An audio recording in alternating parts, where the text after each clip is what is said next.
E nós estamos pregando sobre a série O Deus Providente em Tempos de Crise, uma exposição do livro de Ruth, exatamente falando como Deus, por sua misericórdia e graça, mostrando como Deus, por seu amor verdadeiro, age na vida das pessoas, na vida daqueles que Ele ama e na vida daqueles que amam a Ele de uma forma maravilhosa, em situações assim tão simples, tão inusitadas, tão humanas da vida que a gente jamais pode imaginar. Domingo passado nós refletimos sobre o capítulo 2 e hoje nós vamos ler e refletir e expor o capítulo 3 como penúltimo assunto desse texto. Hoje a nossa reflexão será a providência misteriosa de Deus através dos planos humanos. Abra sua Bíblia em Ruth capítulo 3. Se você não tem uma Bíblia, acompanhe a projeção e eu convido você a ficar em pé onde você está, para assim fazermos a leitura da palavra de Deus. Livro de Ruth capítulo 3, versos 1 a 18. Assim está escrito: certo dia, Noemi, sua sogra, lhe disse: minha filha, tenho que procurar um lar seguro para a sua felicidade. Boaz, senhor das servas com quem você esteve, é nosso parente próximo. Esta noite ele estará limpando cevada na eira. Lave-se, perfume-se, vista sua melhor roupa e desça para a eira. Mas não deixe que ele perceba você até que tenha comido e bebido. Quando ele for dormir, note bem o lugar em que ele se deitar. Então vá, descubra os pés dele e deite-se. Ele lhe dirá o que fazer. Respondeu Ruth: farei tudo o que você está me dizendo. Então ela desceu para a eira e fez tudo o que a sua sogra lhe tinha ordenado ou recomendado. Quando Boaz terminou de comer e beber, ficou alegre e foi deitar-se perto do monte de grãos. Ruth aproximou-se sem ser notada, descobriu os pés dele e deitou-se. No meio da noite, o homem acordou de repente. Ele se virou e assustou-se ao ver uma mulher deitada a seus pés. Quem é você? Perguntou ele. Sou sua serva Ruth, disse ela. Estenda a sua capa sobre a sua serva, pois o Senhor é resgatador. Boaz lhe respondeu: o Senhor a abençoe, minha filha. Este seu gesto de bondade é ainda maior que o primeiro, pois você poderia ter ido atrás dos mais jovens, ricos ou pobres. Agora, minha filha, não tenha medo. Farei por você tudo o que me pedir. Todos os meus concidadãos sabem que você é mulher virtuosa. É verdade que sou resgatador, mas há um outro que é parente mais próximo do que eu. Passe a noite aqui, de manhã veremos. Se ele quiser resgatá-la, muito bem, que resgate. Se não quiser, juro pelo nome do Senhor que eu a resgatarei. Deite-se aqui até amanhã. Ela ficou deitada aos pés dele até de manhã, mas levantou-se antes de clarear para não ser reconhecida. Boaz pensou: ninguém deve saber que esta mulher esteve na eira. Por isso disse: traga-me o manto que você está usando e segure-o. Ela o segurou e o homem despejou nele 6 medidas de cevada e o pôs sobre os ombros dela. Depois ele voltou para a cidade. Quando Ruth voltou à sua sogra, esta lhe perguntou: como foi, minha filha? Ruth lhe contou tudo o que Boaz lhe tinha feito e acrescentou: ele me deu estas 6 medidas de cevada, dizendo: não volte para sua sogra de mãos vazias. Disse então Noemi: agora espere, minha filha, até saber o que acontecerá. Sem dúvida, aquele homem não descansará enquanto não resolver essa questão hoje mesmo. Palavra de Deus, amém? Vamos orar. Deus de infinita graça e bondade, nós exaltamos o nome santo do Senhor, pois Tu és o Deus da nossa vida. Tu és um Deus de graça, de misericórdia, que cuida, que sustenta, que provê e que atenta para as necessidades dos teus filhos. Nós adoramos ao Senhor por tua graça e misericórdia que se renovam sobre a nossa vida a cada manhã, mesmo quando não podemos ver, mesmo quando não podemos perceber. Sabemos que a providência do Senhor é sobre a nossa vida, nos conduzir nos tempos difíceis, quando nós mais precisamos. Por isso, bendito seja o nome do Senhor, e pedimos que abra os nossos olhos agora, quando lemos a tua santa palavra, e que ela venha sobre nós, nos trazendo edificação, nutrindo a nossa alma e nos dando crescimento para a salvação, em nome de Jesus, amém. Pode sentar-se.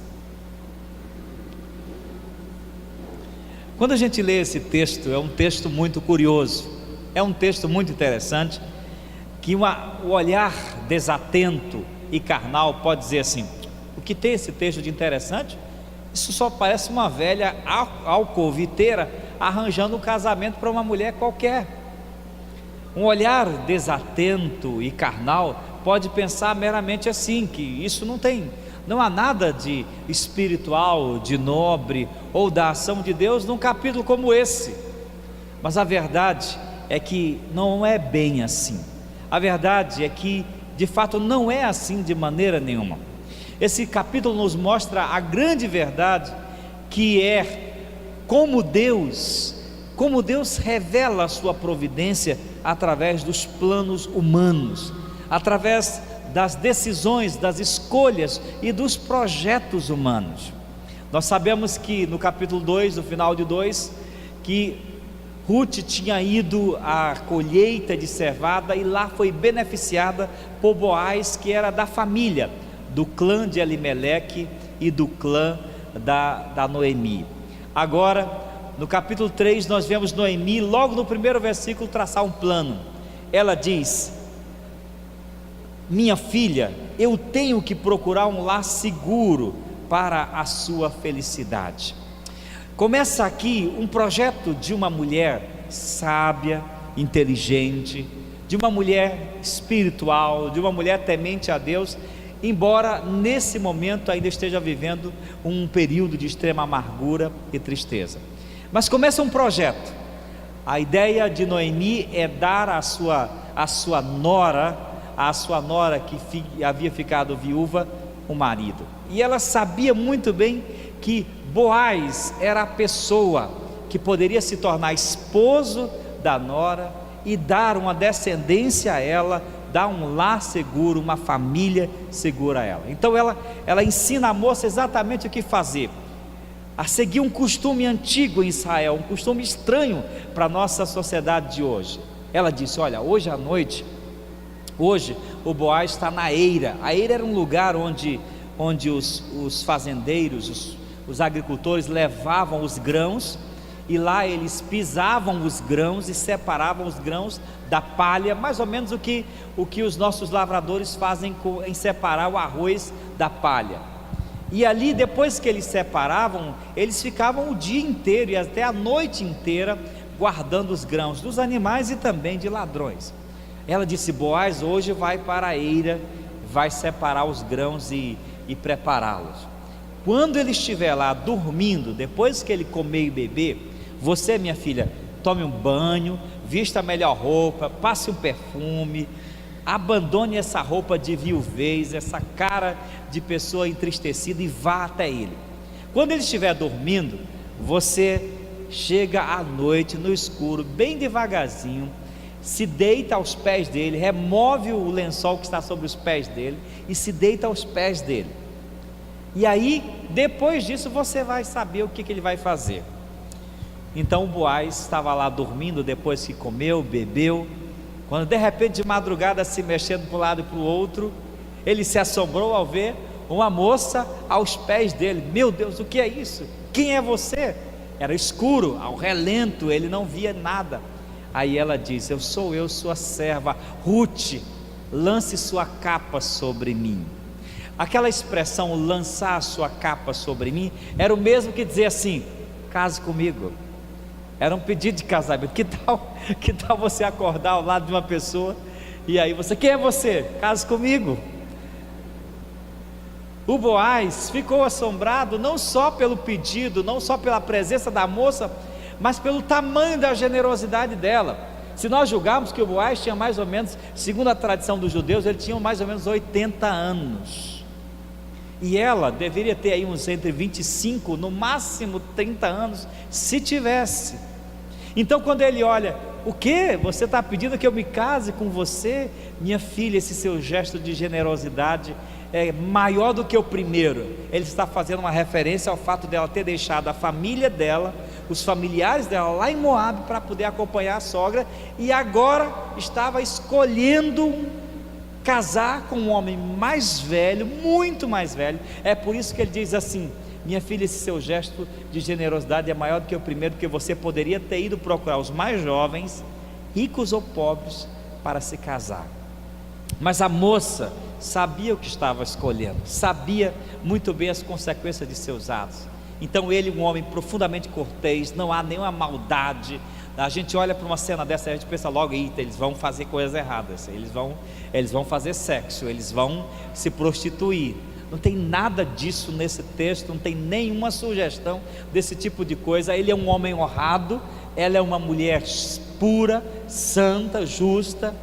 E aí, então ele disse: permaneça aqui ao meu lado até aos meus pés até pela manhã. E antes que amanhecesse, antes que o sol clareasse, ele então pede que ela levanta-se e diz: olha, farei tudo o que você me pediu.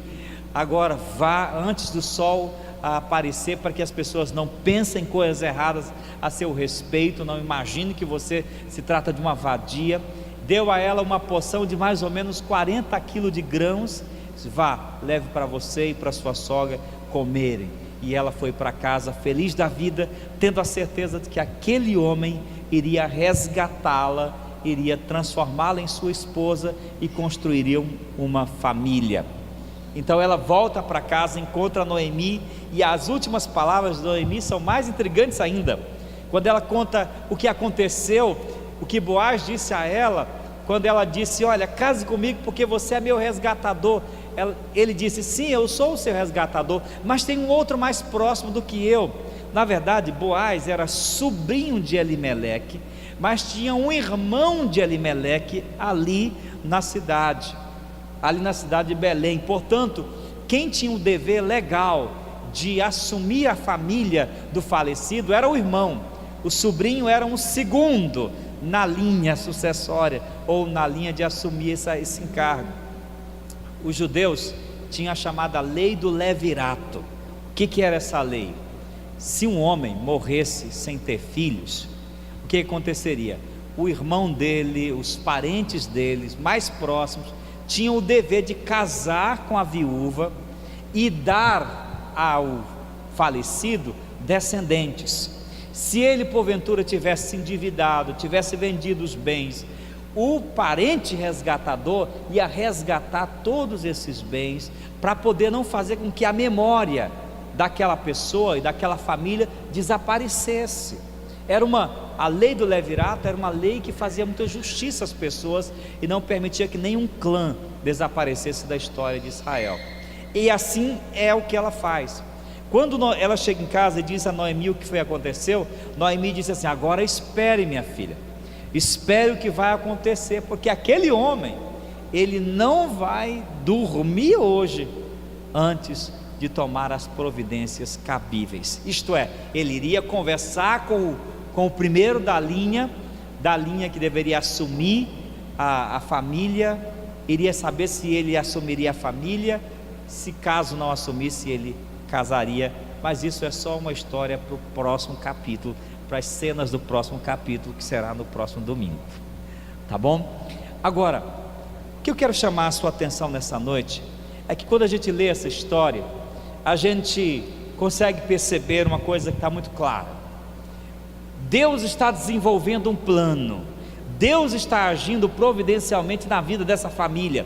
Ele está resgatando uma família que emerge das cinzas, que emerge da tragédia, que emerge do caos.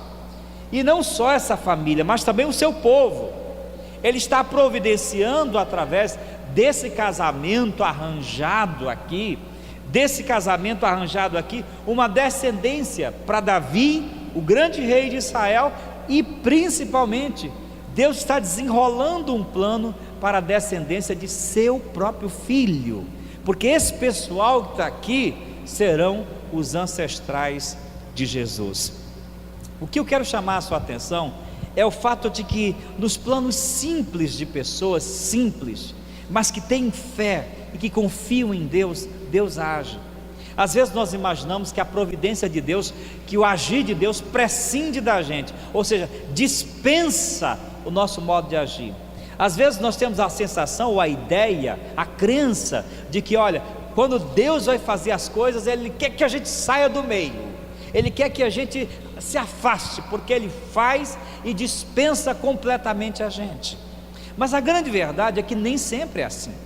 Aliás, via de regra, Deus resolve agir por meio dos planos humanos para cumprir os seus propósitos na nossa vida. Deus está agindo aqui num plano, num projeto de Noemi, para cumprir o seu projeto de salvação, de redenção da família e da redenção de seu povo. Agora, é bem verdade que não são todos os planos humanos que têm a aprovação de Deus. Eu não posso dizer que Deus age em todos os planos humanos. Quando esses planos passam pelo crivo da palavra de Deus, quando esses planos estão orientados e guiados pela vontade de Deus, eles se tornam o modo por meio do qual Deus vai abençoar e cumprir os seus propósitos. E quando a gente olha o projeto de Noemi, o plano de Noemi, a gente consegue identificar três coisas importantes. Primeiro, o interesse honesto. Segundo, o objetivo altruísta. E terceiro, uma motivação pura. Ela diz: minha filha, não é bom que você fique assim, eu vou providenciar, eu vou arranjar um casamento, um lugar seguro para você. A Noemi está interessada na felicidade da nora, e por isso ela planeja arranjar um casamento para a nora. E aqui nós vemos a primeira lição: Deus age, irmãos, em planos cujo interesse é honesto. A Noemi cria um plano com um interesse puramente honesto. Quais são os interesses honestos? Fazer justiça, primeiro aos mortos. Ela sabia que era direito de seus familiares mortos manterem sua descendência através do resgatador, através do remidor, do Goel, como se diz em hebraico. Ela sabia que não seria uma boa que o seu marido, que os seus filhos tivessem sua memória apagada da história de Israel pela morte prematura sem antes ter filhos. Então ela queria fazer justiça aos seus familiares, queria fazer justiça aos mortos, para que o Boaz, pudesse dar descendência aos seus familiares. Não havia nada de desonestidade, não havia nada de interesse escuso, havia um interesse honesto de fazer justiça aos seus familiares mortos. Ela sabia que o resgatador tinha o dever de comprar de volta a propriedade do falecido, tinha o dever de prover herdeiro para o falecido Quilom ou Malom, tinha o dever de resgatar a família e de reconstruir a história. Meus queridos irmãos, Deus age em planos cujo interesse é honesto. Quando nós planejamos e os nossos interesses, os nossos planos são honestos, são íntegros, Deus abençoa, Deus age, Deus se move para abençoar aqueles cujo coração está firme e é íntegro. Em segundo lugar, fez um plano cujo interesse era honesto, fazendo justiça para os próprios vivos. E é claro que ela estava pensando nela, mas também estava pensando na nora, uma jovem que havia deixado a família, que havia deixado os familiares em Moabe, e agora estava vivendo como um pobre, extrema pobreza em Belém.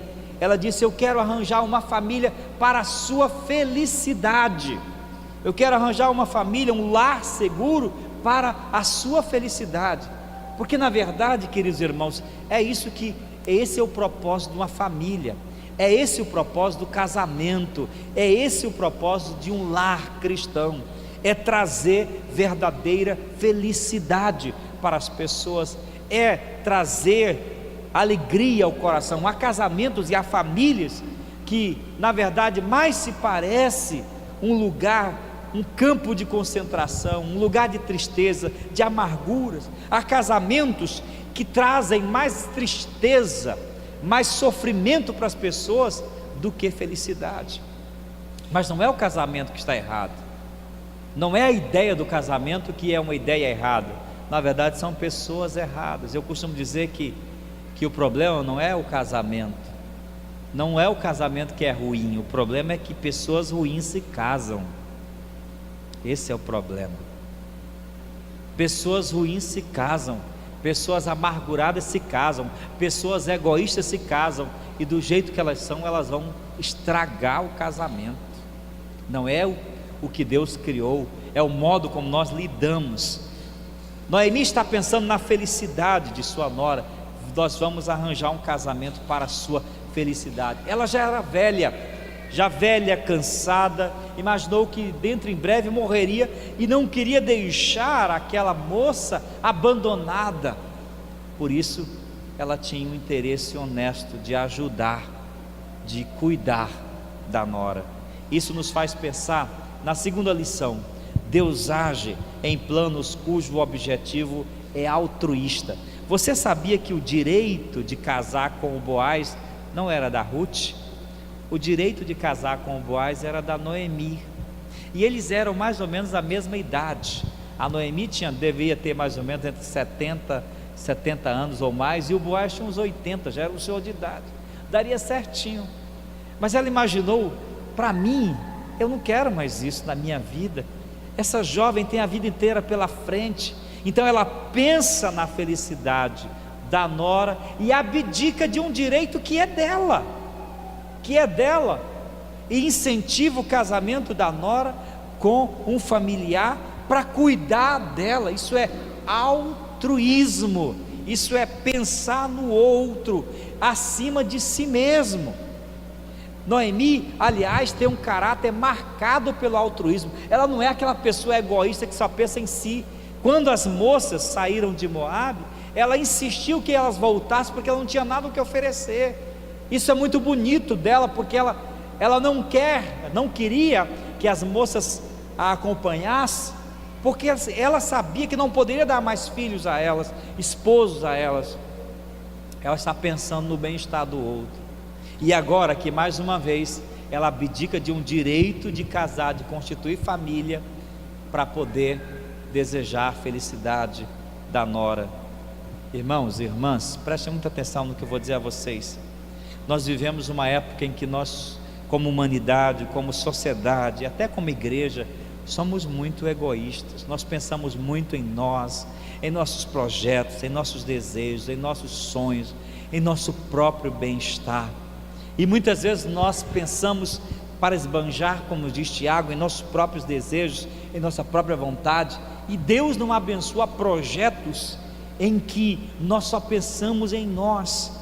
Aqui nós vemos uma atitude altruísta de Noemi.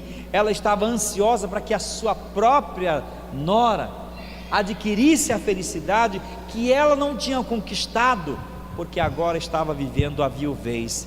Ela nega o seu direito em prol da nora.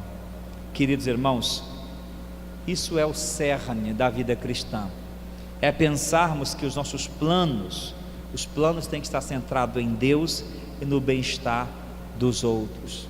Como eu vejo muitos pais, que os filhos vão envelhecendo dentro de casa, e os pais não querem que eles casem, querem só para si, não deixam que os filhos batam asas e vão viver sua própria vida. Como muitos pais prendem os filhos, como muitos pais algemam os filhos dentro de casa, não lutam pela felicidade, porque estão pensando só em si, ou às vezes até casam.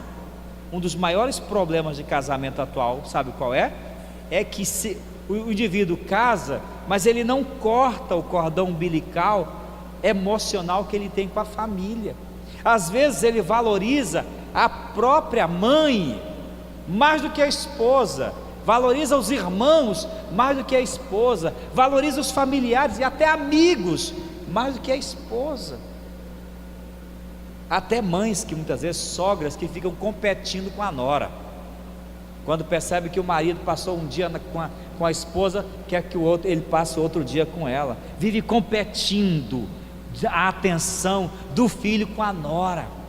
É egoísmo, irmãos, é egoísmo. Aqui nós vemos uma mulher que tinha tudo para dizer assim: sabe de uma coisa, eu mesmo que vou casar essa moça, não é minha filha, é uma simples nora, viúva, eu vou querer que ela fique comigo, cuidando de mim até eu morrer, depois que se lixe, o que vai acontecer com ela, não me interessa. Temos aqui uma sogra dizendo: não, eu sei que eu vou morrer, essa moça vai ficar só, por isso eu preciso providenciar um lar seguro para ela, um lugar de felicidade que eu não tive para ela. Como tem muitos pais, muito sogro, muita sogra, que parece que não ama os filhos, que vive com um jogo de competição constante, a sogra com a nora com a sogra, o pai com o genro. É um jogo de competição, de atenção, e não entende que você, sogra, quando você interfere na vida, no casamento do seu filho, você está atraindo maldição e infelicidade para ele. Você, mãe, quando você rouba a atenção do seu filho, da esposa dele, você está arruinando o casamento dele. É egoísmo. Mas quando você, nora, quer expulsar a família dele da sua vida, você está sendo egoísta, porque também tem isso. Mulher casa e ela esquece que quando a gente casa com uma pessoa, a gente também casa com a família. É ou não é, pessoal? Não tem como. Quando a gente casa, você pode se preparar. Vocês que são casadoiros, casadoiras, quando a gente casa com a família. Casa com o sogro, casa com a sogra, casa com os cunhados. Vem, rapaz, cunhado, vive pedindo dinheiro emprestado, né? Casa com a família inteira. Aí tem gente que casa e a primeira coisa que ele faz, sabe o que é? Ele afasta a pessoa dos seus familiares, e afasta causando intriga, causando briga, causando divisão, fazendo fuxico, fazendo intrigas no meio da família. Olha, se você não ama a família do seu marido, se você não ama a família da sua esposa, você não devia amá-lo também não. Eu, pelo menos, graças a Deus, tenho 20 anos de casado, minha esposa nunca teve nenhum perrengue com os meus familiares, mas também nenhum familiar se meteu na nossa vida. E nós soubemos separar o lugar de cada um. Amo minha mãe, amo meus irmãos, sou apaixonado pela minha família, ela pelos dela, mas desculpa a expressão popular, cada macaco tem o seu galho. Casei com a família dela, ela casou com a minha, mas tem gente que não sabe separar e ao mesmo tempo não sabe lidar com essa questão. Eu conheço muitos casais, a maior dificuldade que enfrento hoje é uma coisa ou outra, é o oposto. Ou o casal casou e o menino só quer ver na cara da mamãe, bebezinho, dependente, não sabe separar as coisas, às vezes dá mais prioridade à família dele do que à esposa. Ou então é a mulher que quer excluir a família do relacionamento familiar, do casamento. Ou então é o marido que quer excluir a família dela. Tudo isso não passa de uma coisa chamada egoísmo. Não é o que a irmã Noemi faz. Ela está pensando na felicidade da nora, e por isso ela está tendo um objetivo, com objetivos nobres, com objetivo altruísta. Eu quero perguntar a você: seu casamento tem afastado os seus familiares de você? Ou seu casamento tem entrado em conflito porque você dá mais atenção aos seus familiares do que ao seu cônjuge? Eu me lembro daquele dia quando aqui na igreja a Val e o Rogério não estão. Naquele dia, quando eu estava fazendo o casamento da Val e do Rogério, era aqui em cima ainda. E aí eu sempre digo isso com brincadeira, mas com tom de verdade. Quando a gente casa, A pessoa mais importante da vida da gente é o marido e a esposa. A gente tem que continuar amando os nossos familiares, mas a pessoa mais importante é o marido e a esposa. Aí eu disse: olha, Rogério, se um dia Teresina for afogada debaixo d'água e você tiver que salvar uma mulher, só uma mulher na terra, tiver sua mãe e sua esposa se afogando, você tem que salvar a sua esposa. A mãe dele gritou lá atrás: salva as duas. Salva as duas, pelo amor de Deus. É claro que ela entendeu a ilustração, mas a verdade é que quando a gente constitui família, o cônjuge é a pessoa mais importante. Corte os cordões umbilicais, deixe de depender dos seus pais, deixe de ficar correndo todo instante para buscar nos seus pais amparo, que agora você deve buscar no seu cônjuge. Mas também pare de fazer intriga entre os familiares, pare de querer afastá-los da família. Não tem nada mais egoísmo, mais feio do que fazer tal tipo de coisa. Em último lugar, Deus age em planos humanos cuja motivação é pura. Eu fico pensando no seguinte: qual era a motivação de Noemi ao fazer aquele plano em favor da sua nora Ruth? E eu não vejo uma outra razão a não ser uma palavrinha chamada gratidão. Gratidão, queridos irmãos, porque gratidão era aquilo que invadiu o coração de Noemi, pelo fato de que Ruth merecia aquela atitude nobre da sogra. Sabe, a gente tem as pessoas que a gente constrói. Olha para mim, você tem a esposa que você criou, você tem um marido que você criou, você tem os amigos que você criou. A gente planta e a gente colhe. A Bíblia diz que tudo que o homem plantar, isso também ceifará. O que foi que a Ruth fez? Olha, a atitude de Noemi é uma resposta, é uma reação a uma série de decisões tomadas pela nora. A menina sai de sua própria terra, sai de seu povo, deixa um futuro casamento em Moabe, para seguir uma mulher sem futuro para Belém. E quando ela diz: volte minha filha, volte para sua terra, volte para os seus, a moça diz: não me diga nada, não me tente persuadir voltar. Para onde você for eu irei, o seu Deus será o meu Deus, onde você morrer eu morrerei, e que Deus me castigue se somente a morte não me separar de ti. Por que ela fez tudo aquilo? Por amor e interesse na vida da sogra, por bondade, por generosidade.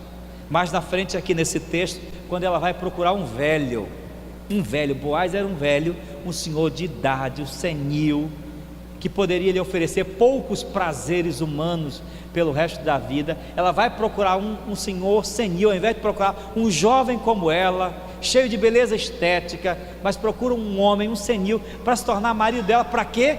Pensando em resgatar a memória da família da sogra. Ela estava investindo na vida da sogra. É muita bondade, minha gente, é muita generosidade de uma nora. Aí o que você acha que ela deveria colher? Seria muita injustiça por parte de Noemi não sonhar coisas boas para a nora, não planejar coisas boas para a nora. Olha, irmãos, eu vou repetir mais uma vez: nós temos as pessoas que nós ajudamos a criar.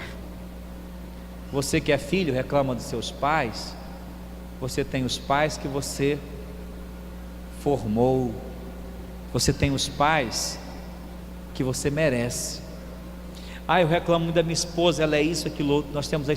Você tem a esposa que você ajudou a construir. Nós plantamos todos os dias na vida das pessoas. Se nós plantamos o bem, o que nós devemos escolher? O bem. O casamento, a família é um lar, é um lugar de semeadura, é um lugar onde se planta e onde se colhe. Quem semeia mentira, colherá mentira e traição. Quem semeia a verdade, colhe lealdade. Quem semeia ciúmes vai colher suspeita. Quem semeia confiança deve colher descanso. Quem semeia inveja vai colher mediocridade. Quem semeia admiração colhe grandeza. Quem semeia amizade haverá de colher. Quem semeia contenda, briga, fuxico, inveja, vai colher solidão, distanciamento dos outros. Quem semeia ódio só pode colher amargura. Quem semeia amor vai receber ternura e gratidão. Foi isso que a Ruth colheu da atitude da sogra, porque ela plantou amor, plantou respeito. E quando lá no final do capítulo 4, quando a Ruth, já adiantando aqui as cenas do próximo capítulo, quando a Ruth engravida e tem um filho, a cidade de Belém toda festeja, e as mulheres saem cantando a vitória de Noemi. Noemi é bem-aventurada, Noemi é abençoada por Deus, Noemi foi abençoada através de Ruth. Aí elas dizem assim, que é melhor do que 7 filhos, melhor do que 7 filhos. Uma nora ser reconhecida pela sogra como melhor do que 7 filhos deve ser realmente muito boa. Uma sogra não troca um filho por uma nora, imagine por 7. Elas vão dizer que ela é mais valiosa do que 7 filhos. Para muitas sogras tem nora que não vale a banda de um filho, imagine 7. Para muitas sogras tem nora que vale o inimigo, vale uma pessoa que odeia. E para muitas noras tem sogra que é pior do que o pior inimigo. Irmãos, nós plantamos na vida das pessoas, e tudo que a gente planta a gente colhe. Tudo que o homem plantar, isso também ceifará. Ruth deu de sua vida à sua sogra. Para a gente dar não é preciso ter coisas não. O que aquela moça tinha? Ela não tinha riqueza, ela não tinha bens, mas ela deu afeto, amor, lealdade à sua sogra, e colheu tudo isso. Colheu de volta, e foi abençoada, e se tornou uma das descendentes de Jesus. Eu quero perguntar a você, o que é que você está plantando na vida das pessoas? O que você está plantando na vida dos seus familiares? O que você está plantando na sua relação com seu esposo? Você quer um marido melhor? Seja uma esposa melhor. O que você está plantando na vida da sua esposa? Certa feita um grande conferencista ia fazer uma pregação na cidade, e o tema da sua pregação era como fazer a sua esposa tratá-lo como rei. Era uma conferência só para homens. Então alugaram um grande prédio e rapidamente se esgotaram os ingressos. Eles tiveram que lotar o estádio, tiveram que alugar um grande estádio de futebol da cidade, porque os homens procuraram desesperadamente o ingresso para ouvir aquela palestra, como transformar a sua esposa, como você pode transformar a esposa, fazer com que ela o transforme num rei, tratá-lo como rei. A ideia que os homens imaginaram é: esse cara tem algumas dicas para eu fazer com que a minha esposa me trate como rei dentro de casa. Vai ser uma palestra grande, a multidão de machos lotou o estádio. Então ele chegou, subiu no palanque e ele disse: vocês vieram aqui hoje para aprender como fazer as suas esposas tratá-los como rei. E os homens: sim. Então eu vou dizer como fazer. Esperavam que ele desse uma palestra de umas 3 horas, ensinasse as dicas, os manejos, traquejos. Ele disse: é muito simples, tratem-nas como rainha. Boa noite e até logo. Foram embora.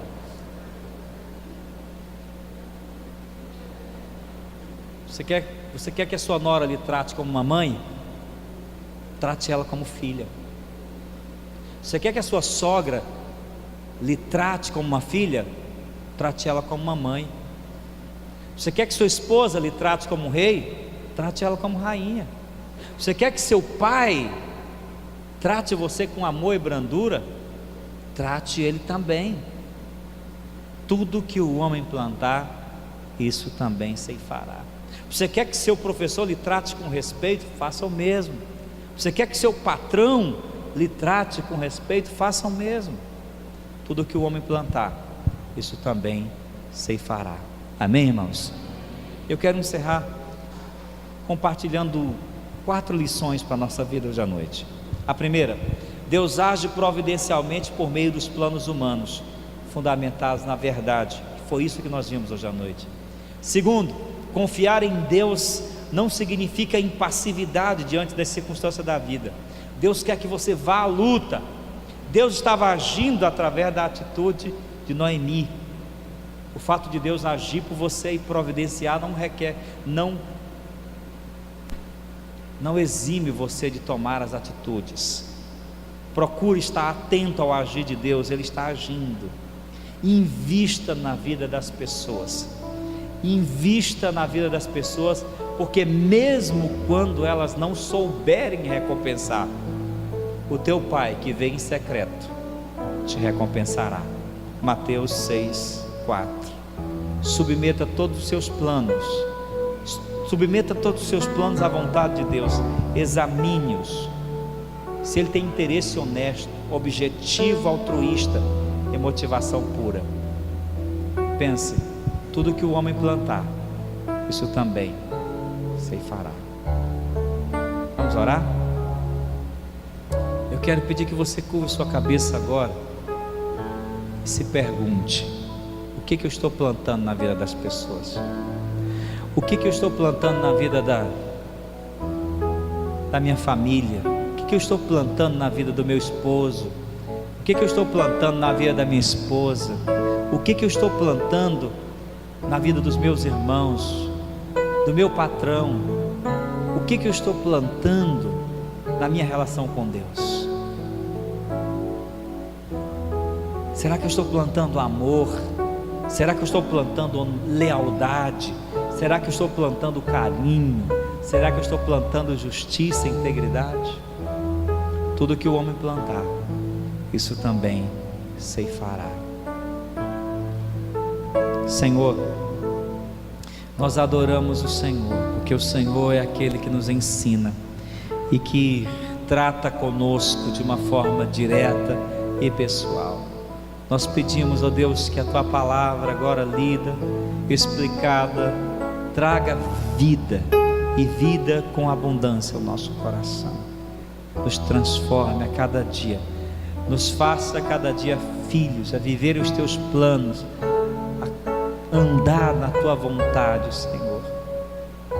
Assim eu peço por todos aqui nesta noite, em nome de Jesus.